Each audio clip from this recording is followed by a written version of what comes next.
राजा जड़ भरत पहले योगी था, तप करता था, जंगल में बैठा आराम से,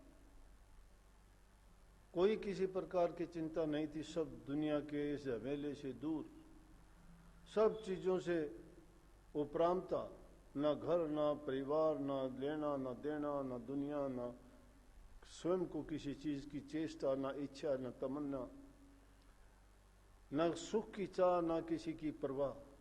क्योंकि तप करने के तो यही कारण थे। तप करने वाला दूर समाज से कहीं गुफाओं में, कंदराओं में, जंगल में, एकांत में जाके तप करते थे।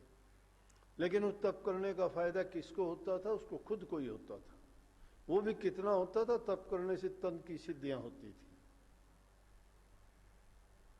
मन भी किसी हद तक काबू नहीं होता था मन, क्योंकि मन पर तो पाबंदियां, रोक लगी हुई थी। मन की परीक्षा तो वहां होती है जब उसके सामने वो चीजें रखी जाएं और फिर उस मन को देखा जाए कि वो उनकी तरफ आकर्षित होता है या नहीं होता।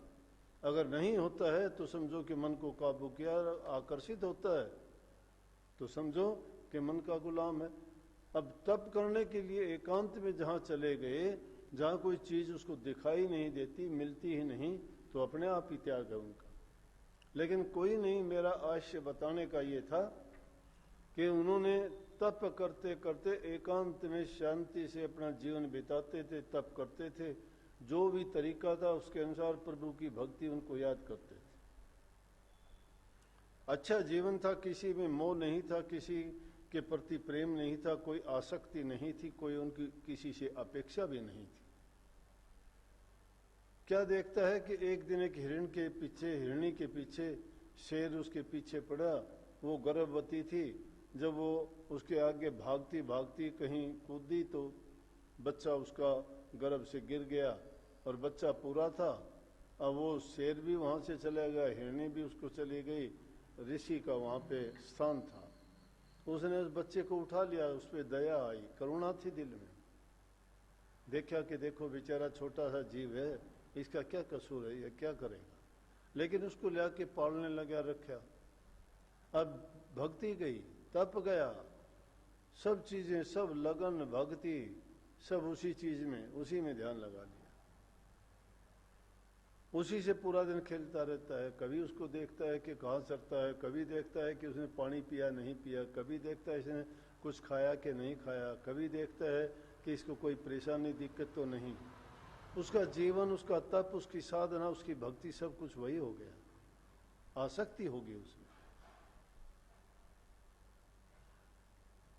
और एक दिन जब वो बड़ा हुआ, जंगल में दूर निकल गया। उसको खोजते खोजते खोजता, उसको नहीं मिला। और उसी की खोज में सब कुछ जीवन के अंतिम क्षण तक वही याद रहा, उसके स्मृति में, उसकी याद में, उसके ख्याल में, विचार में।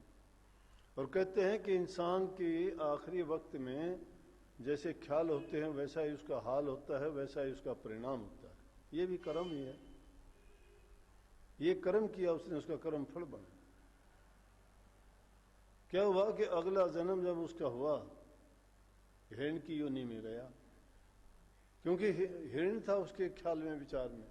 हिरण हो गया, लेकिन तो उसकी साधना की हुई थी, तपस्या की हुई थी, उसके कारण से उसके पूर्व के संस्कार ये थे कि हिरणों के अंदर नहीं बैठा होकर, एकांत में अलग से ही बैठता था,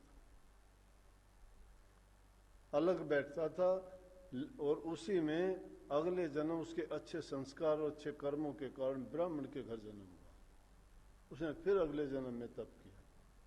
कहने का मतलब एक जन्म नहीं, दो जन्म नहीं, तीसरे जन्म नहीं, कर्म जो किया होता है उसका परिणाम जो होता है उसका साथ चलता रहता है। ये पिंजरा पुराना हो जाता है, इसकी तो रूह